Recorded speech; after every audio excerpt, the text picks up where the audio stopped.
Welcome back to the Neutral Zone. Today we're going to be taking a look at the South Carolina Gamecocks as we continue along with our preview series. As always, if you're new to the channel, make sure you guys like, comment, subscribe to join the nation. Let's get right to the video. I'm not certain if this upcoming season, if there's another team that's dependent upon one player for the success as South Carolina is on Lenore Sellers.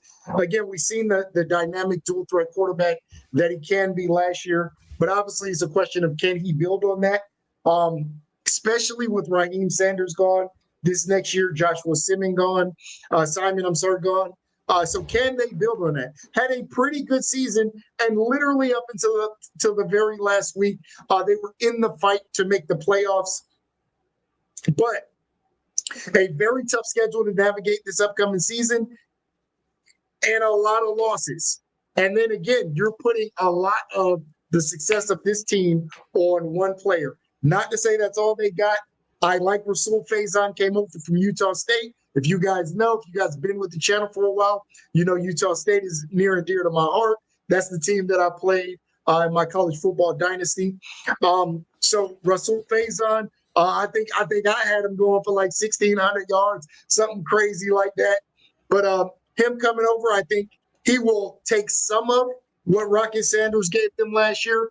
Obviously, we're expecting to see another step up from Nick Harbor. Again, if you play college football, you know just a physical freak. I think 6'4", blazing fast. Kind of had a better season.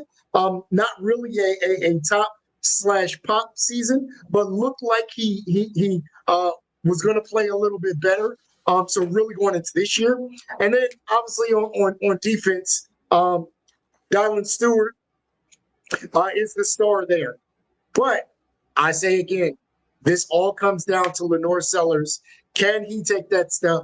I think that is going to be the difference between South Carolina having a very good season and making a playoff run, or this being a bad season. Stephen, what's your thoughts? This team got kind of labeled as the hottest team in college football from end of October to early December. They reeled off 6 straight wins with a lot of notable wins. At Oklahoma, A&M, a tough Vanderbilt team last year, Mizzou, and then at Clemson.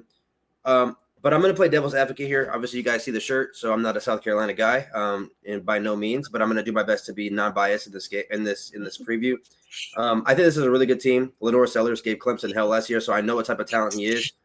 He gave glimpses of Cam Newton in that game. Single-handedly beat Clemson on the road in the battle for South Carolina Palmetto Bowl. But I want to say this team had a lot of very close wins, even though they were labeled as the hottest team. They beat ODU by 4.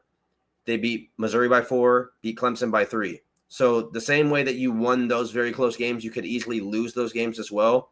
You lose, the free safety and Nick Emanwari. I think he went to Seattle, if I'm not mistaken. Rocket Sanders, who transferred from Arkansas, he's now gone.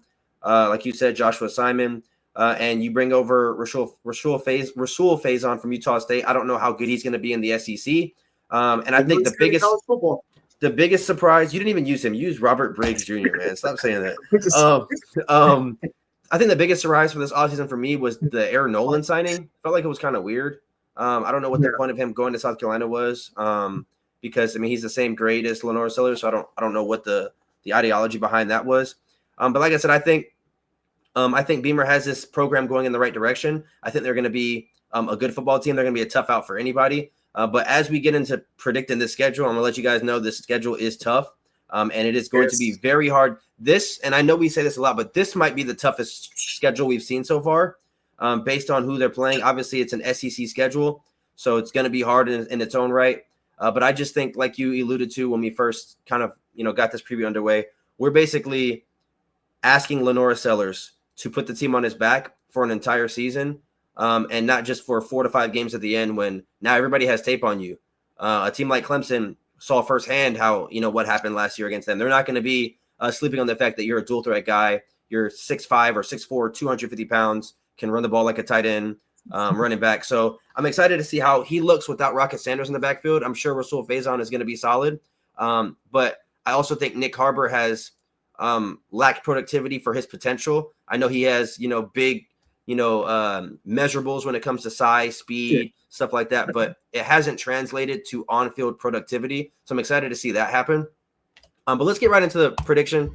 I have this team going 6-6, and I have their floor. I'm sorry, their floor is 10-2. I don't know why I put 6-6 on my end for their floor. Their floor is 10-2. You mean their ceiling's 10-2? Their ceiling. I'm sorry, their ceiling is 10-2. Floor is 5-7 for me. I had a typo there. But that stretch from LSU to A&M is a gauntlet. I think on the road to LSU, I can't see you winning that game, and I can't see you guys beating Alabama. Those are the two games where I just can't see you guys winning. Then you play Oklahoma and Alabama at home. I think Alabama is a tough team to play, whether you're playing on Jupiter or in your backyard. I think it's going to be a tough game to win against. Oklahoma's going to have a really good defense. I think Brent Venables is going to have something dialed in for Sellers. And then obviously I'm a Clemson fan. Those of you guys who saw the prediction, I think Clemson's going to be able to beat South Carolina this year on the road. I just think Clemson's the better team this season, but it's a rivalry game, so who knows? I thought we were the better team last year, and South Carolina was able to come into Death Valley and knock us off. But I think you guys go 6-6, but I don't think this is a 6-6 team. Now, I know it's going to sound stupid saying that, but I think if South Carolina played in the ACC, we're talking about a 10-2 or an 11-1 team. I don't think if they were in the Big 12, they would go 6-6. I think having to play in the SEC and you're playing against three teams in Clemson, Alabama, and LSU who are looked at to be, top 4, top 8 type teams at the end of the season. I just don't think that you're going to be able to put all the chips on Lenora Sellers and say, go win us a football game week in and week out. When you have a 5-game stretch like that, 3 of those 5 games on the road, I think it's going to be very hard. But the way I have your guys' schedule going with being 5-0, you're going to have a lot of momentum heading into the LSU game. So if you're able to knock off the Tigers in Death Valley, then we're talking about this team in a completely different breath. And I know the South Carolina fans are going to hate me and they're going to get mad for our prediction. But at the end of the day, if you're a South Carolina fan and you're telling me this team is going to go 11-1 or 10-2 or 12-0, then I really need to know your explanation, because I just don't know how you come to that conclusion with this roster makeup. Yeah, I want to say again, and you mentioned it earlier, but I think as we look at these schedules, we got to really break this down. This is probably the toughest schedule in college football. And it's not just because it's an SEC schedule, but I think Virginia Tech is going to be halfway decent. That's one of the outer conference games. Clemson, probably a top 3 team in terms of a title contender. That's an outer conference game. Obviously, you got the SEC gauntlet, but I don't think there's another SEC team that's playing 2 very good out-of-conference games like South Carolina. I think the record that this team has at the end of the year is not going to be indicative of the talent this team has. I think this is just a very tough schedule. And you mentioned you have a run, and I think Stephen has you losing 5 in a row, but from LSU, Oklahoma, Alabama, Ole Miss, Texas A&M, that might be one of the hardest 5-game runs in college football next year. That's not to mention that you play a very tough, what we think is going to be a pretty good Vanderbilt team next year. You play what could be a good Mizzou team next year. You play what could be a good Kentucky team next year. Again, the talent is there, but I don't think that there is a team in college football that would make it through this unscathed. This is just tough. Going to Death Valley, going to Ole Miss, a game at Clemson, again, although that might be at home. I don't know that there's a team in college football. If you gave me, and I think we kind of said some of the better teams, Texas next year, Clemson, Penn State, Ohio State, Oregon, I think all of them would get tripped up with this schedule. So this is not a knock on South Carolina or indicative of their talent. Like I said, this is crazy.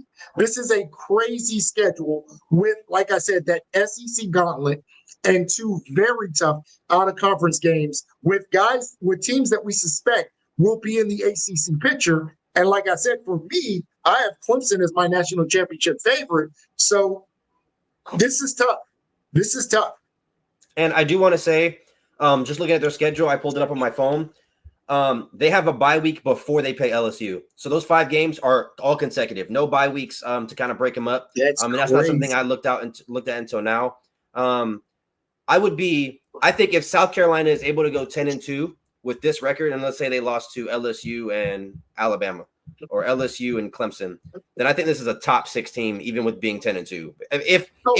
If every other team is as good as what we're anticipating them to be. Now, obviously, if Clemson is 6-6 or Alabama 6-6 or A&M 6-6, then we're talking about it differently. But based on how we've predicted all of these other schools, I think we had Clemson going 11-1 or 12-0, I forget. A&M, I had them going 9-3 or 10-2. I had them going 10-2. I had Ole Miss going 8-4. Alabama, I had them going 11-1. Oklahoma, I think 9-3, and LSU, I think I had them going 10-2 or 11-1. I forget. But all those teams are going to be in the top 15 to 20 based on how we predicted these previews. So if you guys are able to go 10-2 and shake that up, then I anticipate South Carolina being in the top 6 at the end of the year. Yeah, 10-2. And again, as you mentioned, let's just say LSU Clemson. That means you have a quality win at Ole Miss, Oklahoma, Alabama, and Texas A&M. I think there's no way you're not a top 5 team, even with a 10-2 record, because I don't think another team will have as many top wins as South Carolina.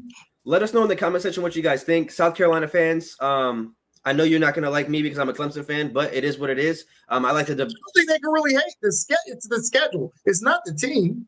Yeah, well, I mean, you'd be surprised, bro. You'd be very surprised. Watch. Come back in 2 days if this video pops, and you'll see some South Carolina. How y'all got us losing to Oklahoma? I got us winning by 3 possessions. They're gonna say something crazy like that, and it's just like that's just what we come to. But let us know in the comment section what you guys think. Make sure you guys like the video, subscribe to Join the Nation. Let me know how I'm so wrong about the Gamecocks. Clemson, we'll see you guys at the end of the season. Go Tigers. Peace out.